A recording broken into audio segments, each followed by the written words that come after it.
My name is Faye Phillips, and I'm 37 years old. For 15 years, I lived a life my own family thought was pathetic. I drove a truck with over 200,000 miles on it, the paint peeling off the hood like old sunburn. I wore the same 3 flannel shirts on rotation, patched at the elbows, because I refused to spend money on anything that wasn't going back into the land. Every single dollar I earned, every bonus, every tax return, every dime I scraped together from odd jobs before I could afford to farm full-time, went into 80 acres of stubborn Kansas soil that everyone in my family told me was a mistake. My older sister, Renata, made sure everyone knew it too. At every holiday dinner, every birthday, every family gathering, she'd bring up poor Faye like it was her personal mission.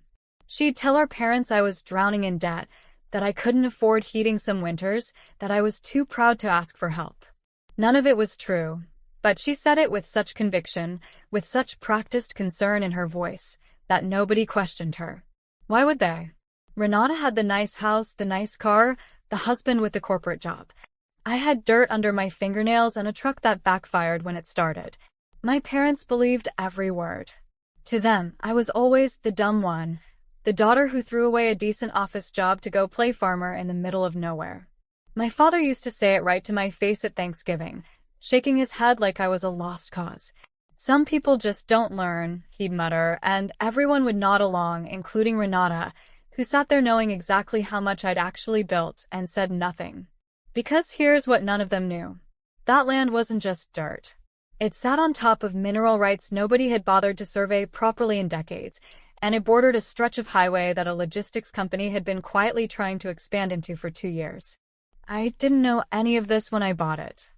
I bought it because it was cheap, because the soil tested well, and because something in me needed to build something that was entirely mine, something no one could take credit for or tell me I'd done wrong. I worked that farm alone for most of those 15 years. I woke up before sunrise, fixed my own fences, learned to repair my own equipment because I couldn't afford to hire it out. I sat in my truck some nights just staring at the fields, wondering if my family was right, if I really was throwing my life away, chasing something foolish. But I never stopped. Something in me refused to. Then 2 years ago, everything changed. A survey team came through the county and word got out about what was sitting beneath my property and how badly that logistics company wanted the access it gave them.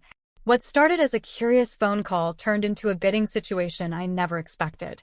Lawyers, appraisers, men in suits who'd never touched soil in their lives, all suddenly very interested in my worthless farm. I sold it 8 months ago for $39 million. I didn't tell anyone. Not my parents, not Renata. Not a single person outside the 3 lawyers who helped me close the deal and my accountant, who nearly dropped his coffee when he saw the wire transfer confirmation. I sat in my truck outside the bank that day and cried, not because of the money, but because for the first time in my life, no one could call it luck or say I didn't earn it or twist it into something it wasn't. I kept driving the same truck. I kept wearing the same flannel shirts. I didn't change a single thing about how I lived, because I wasn't ready yet. I was waiting. I didn't know exactly what I was waiting for, but something told me the moment would come, and when it did, I wanted to be standing in my own truth, not theirs. 3 days after that money hit my account, my mother called me crying, asking me to come to a family dinner, no matter what. Her voice cracked in a way I'd never heard before.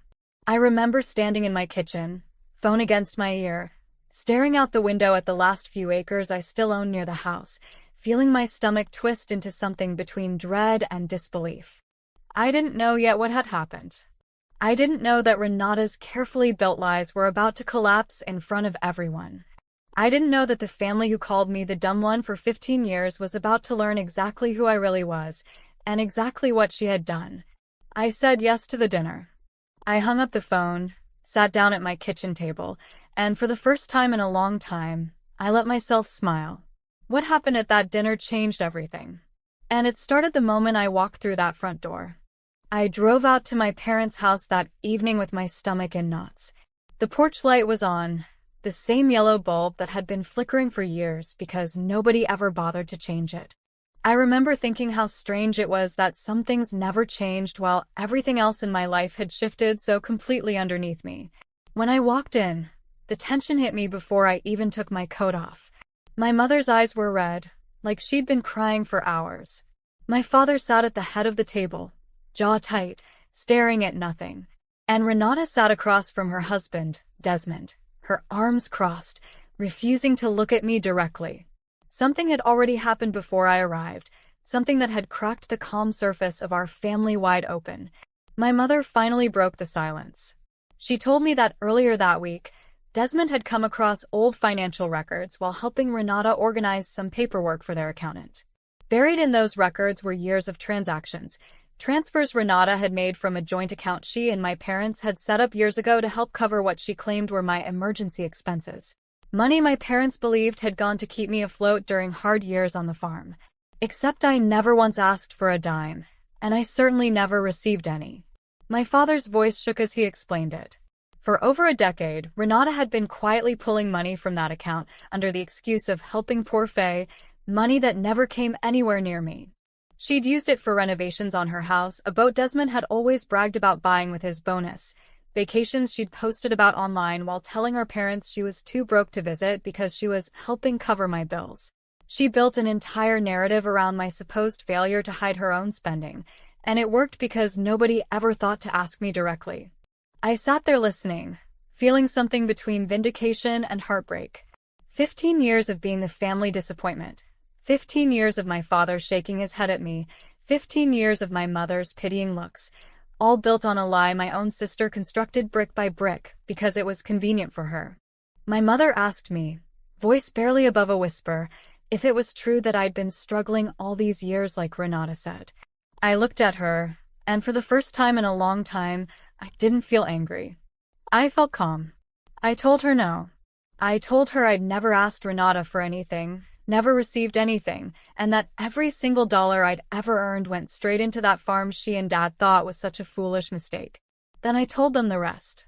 I told them about the survey team, about the mineral rights nobody bothered to check, about the logistics company that needed access to my land so badly they were willing to pay almost anything for it.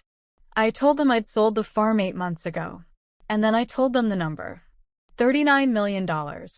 The silence that followed was the loudest silence I'd ever experienced. My father's face went pale. My mother's hand flew to her mouth. Renata just sat there, her mouth slightly open, the color draining from her cheeks as the weight of what she'd done settled over the room like smoke. My father was the first to speak, and his voice cracked in a way I'd never heard before. He apologized. He said he was wrong, that he should have asked me directly instead of believing what he was told, that he'd let his own daughter be painted as a failure for over a decade without ever checking if it was true. My mother cried harder, apologizing between sobs, saying she felt like she'd failed me as a parent for not seeing through it sooner. Renata tried to speak, tried to explain, tried to twist the story one more time, but this time nobody was listening. Desmond looked at her like he was seeing a stranger.